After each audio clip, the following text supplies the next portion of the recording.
पर। सो पहले समझते हैं कि इलेक्ट्रिक करंट का हमने एक इफेक्ट पढ़ा था फर्स्ट चैप्टर के अंदर, उसका नाम था heating effect of electric current. जब भी वायर के अंदर इलेक्ट्रिक करंट्स फ्लो होते हैं तब उसके अराउंड क्या प्रोड्यूस होगा, मैग्नेटिक फील्ड प्रोड्यूस होगा। ये होता है magnetic effect of electric current. So what is heating effect of electric current? जब करंट फ्लो हो रहा है, ठीक है, जब आई स्क्वायर करंट फ्लो किया जाएगा वायर के अंदर तो वो क्या करेगा, वायर को हीट कर देगा या कोई डिवाइस को हीट कर देगा। तो इसको बोलते हैं heating effect of electric current. ठीक है, तो अब हम सेकेंड इफेक्ट पढ़ने वाले हैं जो कि मैग्नेटिक इफेक्ट है। मैंने डेफिनेशन तो बोल दिया है। हमको एक वायर लेना होता है, ठीक है। जब भी वायर के अंदर पोटेंशियल डिफरेंस दिया गया है, when current flows through it, then there is a what, magnetic field. Okay, एक करंट कैरिंग वायर के अराउंड क्या प्रोड्यूस होगा, मैग्नेटिक फील्ड प्रोड्यूस होगा। इसी इफेक्ट को हम क्या बुलाएंगे, magnetic effect of electric current. तो यह जो डिस्कवरी है magnetic effect of electric current, यह डिस्कवरी किसने डिस्कवर किया था? So it is discovered by, okay, Hans Christian Oersted ने। ठीक है, पहले वो क्या करता है कि एक इलेक्ट्रिक सर्किट के अंदर उसने एक कॉपर वायर अटैच कर देता है EXY पॉइंट के अंदर। So then he found that whenever current is flowing through it, he brought a compass near that current carrying wire। तो जब वो compass लेके आता है current carrying wire के आसपास, तो he observed that so there is a deflection in the what, compass needle। तो compass में जो needle होता है जिसका arrow mark वाला साइड नॉर्थ होता है, okay, opposite to the arrow mark side it is south। so there can be observation of deflection in the what, compass needle when it is brought near a current carrying wire which is present on the circuit diagram. ठीक है, which is present in the electric circuit. तो एक current carrying wire के पास में compass लाते ही उसमें deflection दिखाई देता है। तो इससे वह ऑब्जर्वेशन कर लेता है कि एक करंट कैरिंग वायर मैग्नेट की तरह बिहेव करेगा और डिफ्लेक्शन प्रोड्यूस कर सकता है नियर बाय मैग्नेट के पास। तो इसे ही हम बोलते हैं a current carrying wire behaves like a magnet and it can deflect the any magnet which is brought in field of this। तो इसे हम बोलते हैं मैग्नेटिक, ठीक है, अफेक्ट ऑफ इलेक्ट्रिक करंट। उसके बाद तो पहले मैग्नेट बोल के आपने सुना होगा, तो what is this magnet? So magnet is a what, a substance। magnet is a substance which shows a property। this property is called magnetic, ठीक है, फोर्स। मैग्नेटिक फोर्स वाला प्रॉपर्टी दिखाता है। तो मैग्नेटिक फोर्स या तो रिपल्सिव हो सकता है या तो अट्रैक्टिव हो सकता है। ठीक है, what is a test for magnetism? अगर मेरे को पता करना है कि मैग्नेटिक फोर्स है या नहीं, तो मैं रिपल्शन के ऊपर टेस्ट करूंगा कि गिवन मटेरियल, ठीक है, मैग्नेटिक प्रॉपर्टी दिखाता है या नहीं। So repulsion is a better test for what, magnetism. तो व्हाट इज मैग्नेट? जो भी सब्सटेंस, ठीक है, ये अट्रैक्टिव या रिपल्सिव बिहेवियर दिखाता है, ठीक है, that is called as magnet. Magnet में दो पोल्स होते हैं, एक होता है नॉर्थ पोल और एक साउथ पोल। तो नॉर्थ पोल और साउथ पोल ये कन्वेंशन के लिए लिया गया है, ये दिखाने के लिए कि दो पोलैरिटीज होते हैं। ठीक है, there is north and south pole में single piece of material magnet. ठीक है, तो ये हो गया मैग्नेट के बारे में। मैग्नेट में दो पोल्स हैं, नॉर्थ एंड साउथ। इन पोल को हम सेपरेट नहीं कर सकते हैं। We can not separate the two poles. If you cut the magnet also we will again have the two poles. That is the what beauty of what we call it as, or that is what the mystery of this magnet which we are studying now। so और एक हम बोल सकते हैं कि अगर north और south दो मैग्नेट ले रहा हूं, एक का नॉर्थ और एक का साउथ, अगर आसपास लेके आ जाए तो वो लोग अट्रैक्टिव फोर्स से अट्रैक्ट हो जाएंगे। ठीक है, उनके बीच में जो फोर्स होगा अट्रैक्टिव फोर्स होगा। दो मैग्नेट्स के बीच में अट्रैक्टिव फोर्स कब होगा? जब एक north of one magnet and the south of another magnet is brought near to each other, then there is a which force? then there is a attractive force। लेकिन दोनों magnet का, दो magnets दिए गए और उसके दोनों के मैं नॉर्थ पोल्स पास में लेके आ रहा हूं, तो there is a repulsion.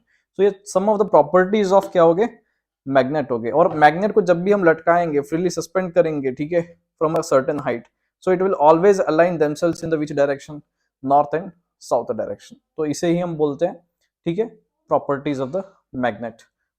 Okay, और इसके बाद आता है, सो मैग्नेट तो हमने समझ लिया एक मटेरियल होता है। उस मटेरियल के अराउंड जो भी एरिया हो उस एरिया को बोलते हैं हम magnetic field. So the area around the magnet where magnetic force can be experienced, मतलब एक ऐसा जगह मैग्नेट के अराउंड जहां पे मैं कोई मैग्नेटिक मटेरियल लेके आ जाऊंगा तो अट्रैक्टिव फोर्स या रिपल्सिव फोर्स एक्सपीरियंस होगा, ठीक है, बाय दिस मैग्नेट। ये मैग्नेट क्या करेगा, एक फोर्स लगाएगा नियर बाय मैग्नेटिक मटेरियल के साथ, जिसकी वजह से अट्रैक्शन होने की पॉसिबिलिटीज है, या दूसरा मैग्नेट लेके आओ तो रिपल्शन होने की भी पॉसिबिलिटीज है। सो देयरफॉर एक एरिया जिसमें मैग्नेटिक अफेक्ट को फील किया जा सकता है या मैग्नेटिक फोर्स एक्सपीरियंस किया जा सकता है, उसे हम बोलेंगे, क्या बोलेंगे, सो मैग्नेटिक फील्ड बोलेंगे, ठीक है। अब मैग्नेटिक फील्ड को मैं पेपर पे कैसे रिप्रेजेंट करूंगा, with a set of imaginary lines. तो मैं इमेजिनरी लाइन से मैं ड्रॉ करता हूँ कि ठीक है कि मैग्नेटिक फील्ड कुछ अरेंजमेंट में होता है। तो ये जो इमेजिनरी लाइंस मैं यूज करूंगा मैग्नेटिक फील्ड को रिप्रेजेंट करने के लिए, उसको कहते हैं magnetic field lines. Okay, what do you mean by this? Okay, magnetic field lines, जो इमेजिनरी लाइंस मैंने यूज किए हैं मैग्नेटिक फील्ड को रिप्रेजेंट करने के लिए, उसे मैं कहूंगा मैग्नेटिक फील्ड लाइंस। ओके, तो ये हो चुका हमारा definition of magnetic field lines. तो properties of magnetic field lines बोल के कुछ होता है, ठीक है, हमको समझना है मैग्नेटिक फील्ड लाइंस के प्रॉपर्टीज क्या होते हैं। मैग्नेटिक फील्ड लाइंस, एक मैग्नेट दिया गया है, ठीक है, magnetic field lines, okay, magnet के outside it will start from the north pole and end at the south poles. Similarly, okay, so magnetic field lines inside the magnet is what? It will start from the south pole and end at the north pole. तो ये पहला property होता है। Therefore they are forming a what? Closed loop, कि बाहर की तरफ north से साउथ और अंदर की तरफ साउथ से नॉर्थ, मतलब ये क्या हो गया, एक लूप की तरह बन गया, ठीक है। So therefore magnetic field lines are forming a closed loops, तो ये पहला प्रॉपर्टी होता है। और मैग्नेटिक फील्ड लाइंस कभी भी एक दूसरे को इंटरसेक्ट नहीं करेंगे, ठीक है, दे आर पैरेलल लाइंस, तो वो लोग एक दूसरे को इंटरसेक्ट नहीं करते। कई बार एग्जाम में पूछता है कि नहीं, अगर क्या होगा, what happens if two magnetic lines of force intersect each other, so there is a what happens, so there would be two directions, a single pole is showing a two directions, so this is not possible। तो ये सिर्फ हम एक कल्पना कर सकते, कल्पना भी नहीं कर सकते, ठीक है, एक ही जब जिस तरफ मैग्नेटिक फील्ड लाइन इंडिकेट कर रहा है वहां पे दो दो दिशा हो सकते हैं, जो कि पॉसिबल नहीं है। तो this is just an not never possible, बोलने का मतलब कि दिस इज नेवर पॉसिबल। तो ये हो गए मैग्नेटिक फील्ड लाइंस के प्रॉपर्टीज। तो बोलता है कि नहीं, how do you, if you are given a magnet and you want to trace the magnetic lines of force around it, तो आपको एक मैग्नेट दिया गया है और आप पता लगाना चाहते हो कि नहीं मैग्नेटिक लाइंस ऑफ फोर्स को ड्रॉ करना चाहते हो, तो कैसे ड्रॉ करोगे, बाय प्लेसिंग और by keeping compass needle at different positions of around the magnet which will show us the direction. Okay, हम क्या करेंगे, एक मैग्नेट ले लेंगे और उसके अराउंड कंपास को रखेंगे अलग अलग प्लेसेस पर, और जहां पे भी नॉर्थ डायरेक्शन का इंडिकेशन मिलता है उस डायरेक्शन में हम मार्क करते जाएंगे और हमको मिल जाएगा मैग्नेटिक फील्ड लाइंस की डायरेक्शंस। तो इस तरह से हम मैग्नेटिक फील्ड लाइंस के डायरेक्शंस भी हम पता लगा सकते हैं, ठीक है, by placing a compass around the magnet in different okay locations around the magnet. जो मैग्नेटिक फील्ड का एरिया होता है उसमें हम अलग अलग दिशा पर हम मैग्नेटिक कंपास रख के भी हम पता लगा सकते हैं। सो नेक्स्ट कॉन्सेप्ट आता है, ठीक है, स्ट्रेट कंडक्टर कैरिंग करेंट में, ठीक है, मैग्नेटिक फील्ड पता करना है तो हम कैसे पता कर सकते हैं। सो जब भी एक wire straight conductor carrying wire हो तो उसके अराउंड मैग्नेटिक फील्ड्स कैसे रहेंगे, so there is a concentric circles, magnetic field are in the form of a concentric circles. मतलब कंसेंट्रिक सर्कल्स क्या होते हैं, उनका रेडियस डिटरमाइन करता है, मतलब ठीक है, एक एक पॉइंट है उसके अराउंड एक छोटा सर्कल, उसके बाद सर्कल्स विल एक्सपेंड होते जाते हैं, ठीक है, उसको बोलते हैं कंसेंट्रिक सर्कल, जिसका सेंटर सेम हो लेकिन रेडियस अलग अलग हो, इसे ऐसे ऐसे सर्कल्स को बुलाते हैं कंसेंट्रिक सर्कल्स। तो कंसेंट्रिक सर्कल्स जैसे पैटर्न बनेंगे, पैटर्न दिखाई देंगे, ठीक है, अगर स्ट्रेट कंडक्टर कैरिंग करेंट हो तो उसके अराउंड ऐसा इमेजिनरी पैटर्न होता है, ठीक है। तो इसे ही हम बोलते हैं कि magnetic field is what in the form of concentric circle when the current carrying wire okay is a straight conductor, when we have straight conductor तब कंसेंट्रिक सर्कल्स में पैटर्न मिलेगा।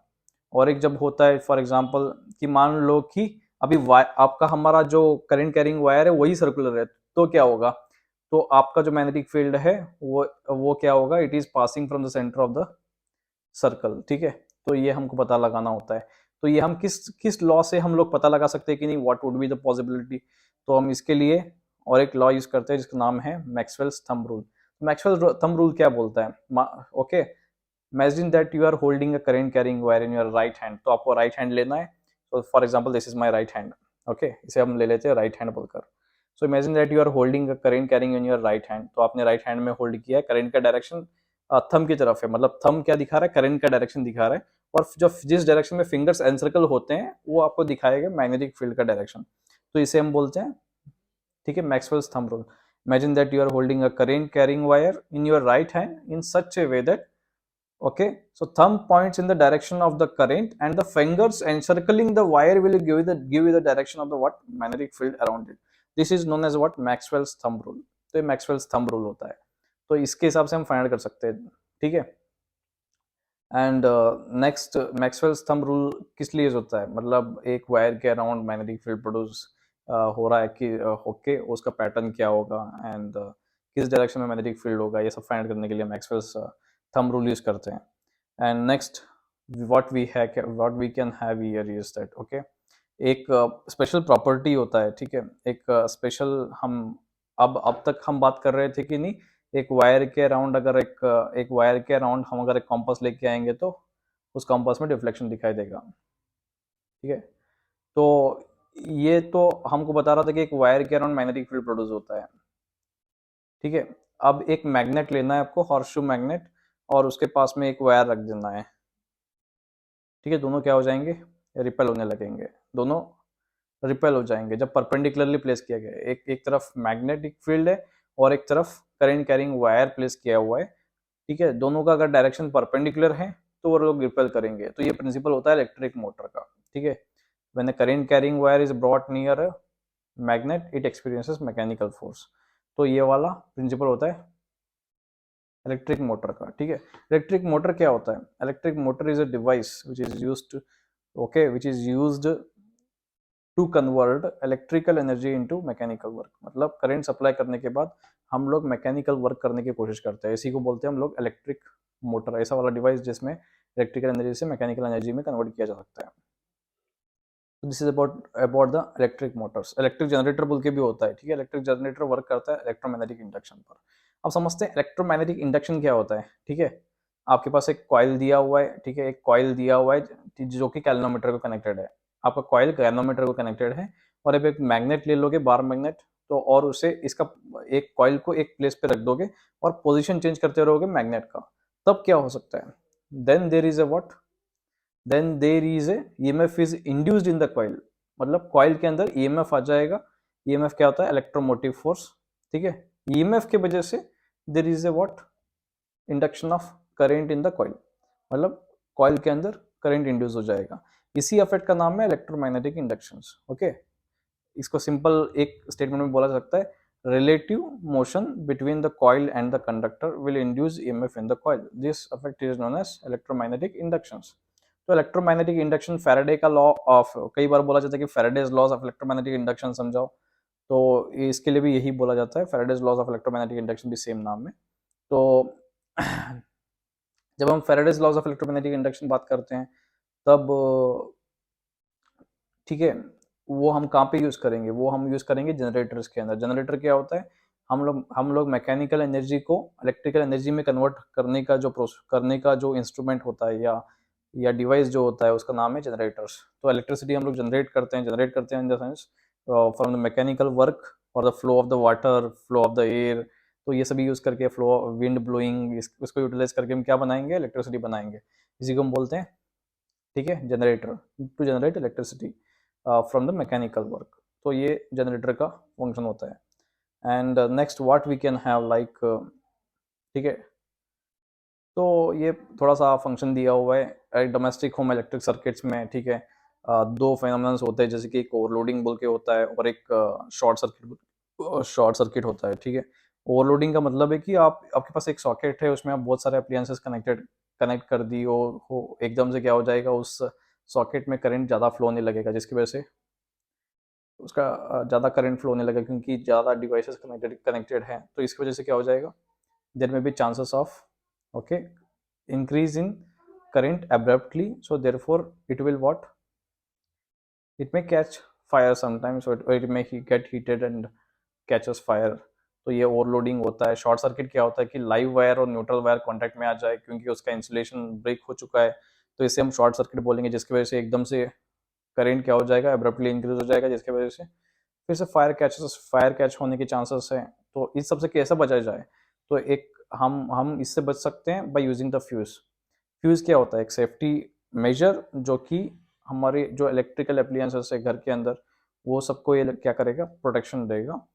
एक हाई करंट जब फ्लो होते रहता है हमारे घर के अंदर, तो ये उसे ये मेल्ट खुद मेल्ट होकर वो करंट को अलो नहीं करेगा कि वो घर के अंदर भी एंटर करे।